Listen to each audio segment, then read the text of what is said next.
दोस्तों मेरा नाम है सुनील कुमार और आप देख रहे हैं फिल्मी देवता यूट्यूब चैनल। दोस्तों आज इस वीडियो में हम बात करेंगे भारत की पहली अभिनेत्री कौन थी, वह उन्होंने कैसे फिल्मी दुनिया में कदम रखा। भारतीय सिनेमा का इतिहास काफ़ी पुराना है। अगर इसके पन्नों को पलट कर देखें तो इस एक से बढ़कर एक किस्से कहानियाँ निकल कर सामने आएंगी। आज महिलाएं इंडियन सिनेमा का सबसे ज़रूरी हिस्सा बन गई है, लेकिन एक वक्त था जब महिलाओं का फिल्मों में काम करना गलत माना जाता था। इस सोच को बदला था दुर्गाबाई कामत ने। सिनेमा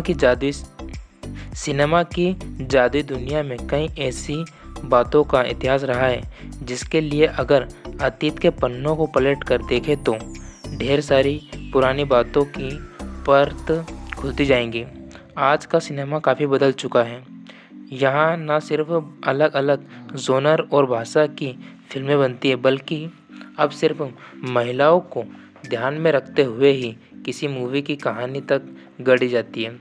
मगर एक वक्त ऐसा भी था जब फिल्मों में काम करने के लिए लड़कियों को समाज के ताने सुनने पड़ते थे।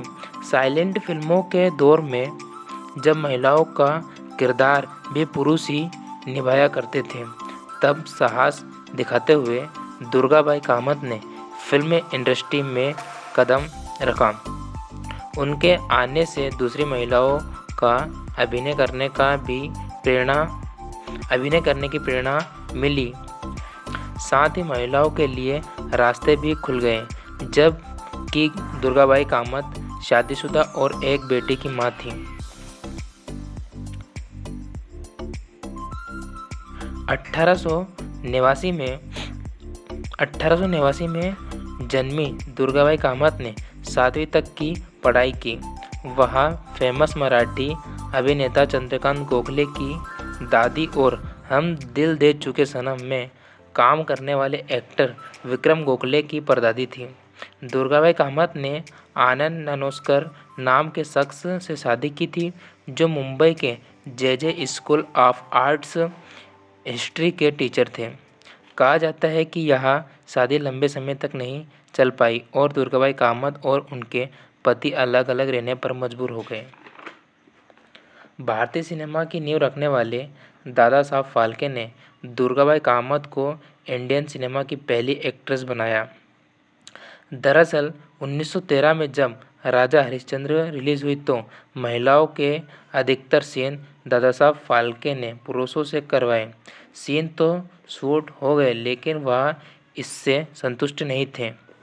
उन्होंने किसी महिला का किरदार पुरुष के रूप में देखने पर वास्तविकता नहीं महसूस हो रही थी। ऐसे में उन्होंने आगे की फिल्मों के लिए महिला कलाकार की खोज शुरू कर दी। काफ़ी खोज के बाद दादा साहब फाल्के को दुर्गाबाई कामत के रूप में अपनी पहली हीरोइन मिली। उन्होंने पहली फिल्म मोहिनी भस्मासुर की। इसमें उन्होंने पार्वती का रोल प्ले किया था। वहीं उनकी बेटी कमलाबाई ने मोहिनी का किरदार निभाया था। इस फिल्म से दोनों माँ बेटी हीरोइन बनी। पहली हीरोइन दुर्गाबाई व पहली चाइल्ड आर्टिस्ट उनकी बेटी बनी। दुर्गाबाई ने लगभग 70 फिल्मों में काम किया है। उनकी आखिरी मूवी 1980 में रिलीज़ हुई, नाम था गहराई। दुर्गाबाई कामत का निधन 117 साल की उम्र में पुणे में हुआ। कैसा लगा मेरा मजाक?